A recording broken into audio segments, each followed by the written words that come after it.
Hello viewers and welcome to Review Information.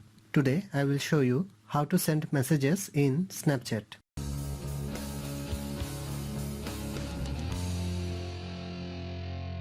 Go to the Snapchat app from your apps list. Tap on the message icon from the bottom left corner. Tap on the plus icon from the top right corner. Now search for the person whom you want to send message, or you can select from here. Then tap on chat. Now write something in the message box. Then tap on the send button from the bottom right corner.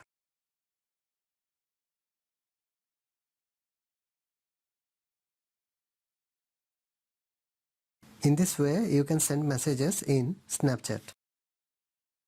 There are another way how you can send message. Go to the profile icon from the top left corner. From your profile, tap on My Friends.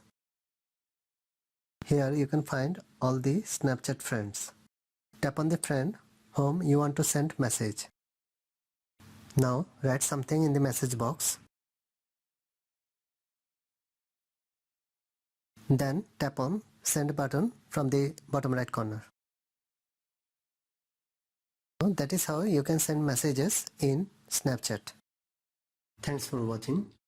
Hope you guys enjoyed my video. Please subscribe my channel for more videos. Goodbye.